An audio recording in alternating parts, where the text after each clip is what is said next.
રાજકોટના મેયરનો પરિવાર સરકારી કારમાં પ્રજાના પૈસે મહાકુંભમાં ડૂબકી લગાવવા ગયા હોવાના વિવાદમાં નવો જ વળાંક આવ્યો। મહાકુંભમાંથી પરત ફરેલા મેયર નયનાબેન પેઢડિયાએ દાવો કર્યો કે મેં કિલોમીટર દીઠ 10 રૂપિયા ચૂકવી દીધા છે। વિવાદ વકર્યો ત્યારે સ્ટેન્ડિંગ કમિટીના ચેરમેન જયમીન ઠાકરે 2 રૂપિયા પ્રતિ કિલોમીટરનો જે દાવો કર્યો હતો તેને મેયરે નકારી કાઢ્યો અને ખોટો સંદેશ આપીને જનતામાં પોતાને વગોવી દીધાની લાગણી વ્યક્ત કરી। અજાણતા 2 રૂપિયાનો ભાવ જે બોલેલા છે, ખરેખર આ ભાવ 2 રૂપિયા છે જ નહીં, ક્યાંય એનો ઉલ્લેખ પણ ઠરાવમાં નથી।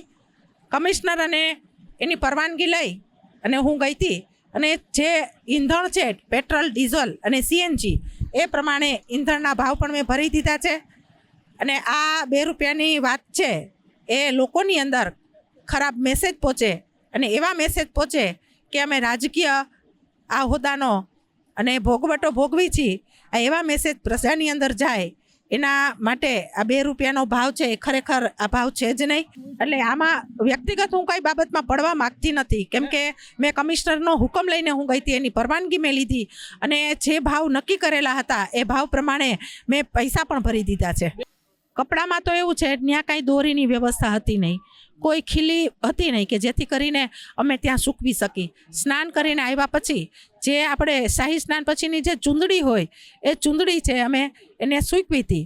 એ સ્વાભાવિક છે કે ત્યાં કોઈ દોરીની વ્યવસ્થા નહોતી અને એટલી બધી નીતરતી હતી કે કદાચ અમે ગાડીની અંદર એને રાખીએ તો બીજો સામાન પણ ભીનો થઈ જાય, એટલે ત્યાં નિતારવા માટે તે ચૂંદડી અમે ત્યાં સૂકવી હતી। પણ મારો ઈરાદો એવો નહોતો કે આ આવડો મોટો ઇસ્યુ કોઈ બનાવશે। એ જે વ્યક્તિએ ઇસ્યુ બનાવ્યો છે એને જાણી જોઈને એને બનાવ્યો છે। જ્યાં અમે રોકાણા હતા એ જ ફોટા ત્યાં છે અને મારા નામે એ વ્યક્તિએ રૂમ બુક કરાવેલો હતો એ મેં મારા કાને પણ સાંભળેલું છે। એટલે આમાં હું પડવા માગતી નથી। આપણામાં કહેવત છે કે જે કરશે એ ભરશે, એટલે આ બાબત સ્પષ્ટ છે કે વ્યક્તિગત કોઈ ઉપર હું આક્ષેપ કરતી નથી।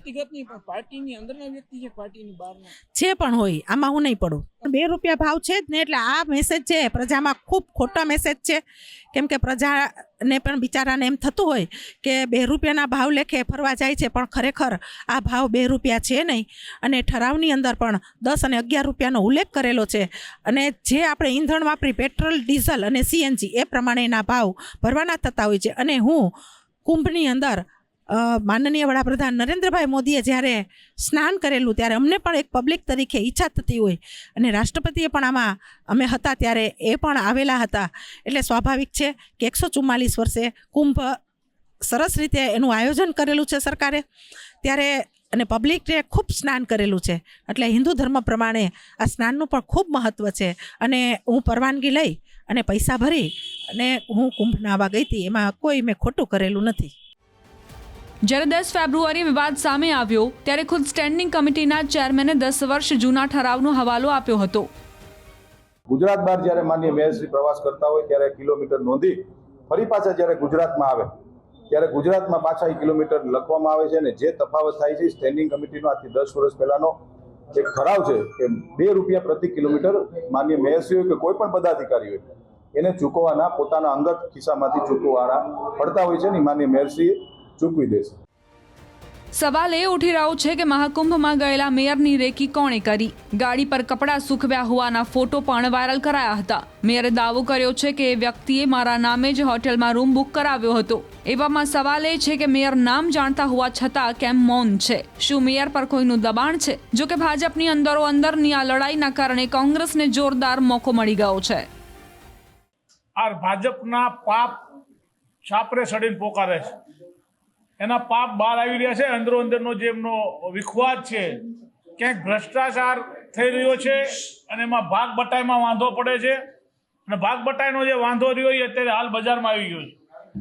અમે તો વર્ષોથી કહેતા આવીએ છીએ કોંગ્રેસ પક્ષ તરીકે, વિરોધ પક્ષ તરીકે, કે ભાજપ ભ્રષ્ટાચાર કરે છે, કોર્પોરેશનમાં કરોડો રૂપિયાનો ભ્રષ્ટાચાર થઈ રહ્યો છે, પરંતુ રાજકોટની પ્રજાએ ક્યાંક ને ક્યાંક એમને સત્તા ઉપર બેસાડ્યા છે એટલે કરે છે।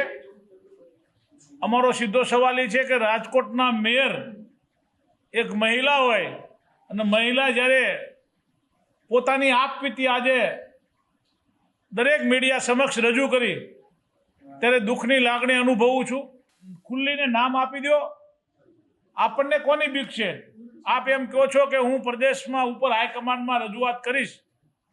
તમે હાઈકમાન્ડમાં રજૂઆત કરશો ત્યારે ઓટોમેટિક ખબર પડશે, પણ હકીકતમાં જે લોકો ભ્રષ્ટાચાર કરતા હોય અને તમારો વિરોધ કરે છે તો એ લોકોના નામ આપી દો, અથવા ન કરતા હોય તમે કરતા હો તો સામેવાળા તમારો વિરોધ કરે એ સાબિત કરવું જોઈએ. કારણ કે બેમાંથી એક પક્ષવાળા વિરોધ ભ્રષ્ટાચાર કરી રહ્યા છે. જે લોકો કદાચ ભાગ બટાઈ નહીં મળતી હોય, બંને કરતા હશે તો ભાગ બટાઈમાં વાંધો પડતો હશે તો આ નિવેદન આપતા હશે, અથવા એક કરતા હશે ને બીજાને ભાગ નહીં મળતો હોય તો વાંધો પડતો હશે. ક્યાંક ને ક્યાંક ભ્રષ્ટાચારની બૂ આવી રહી છે.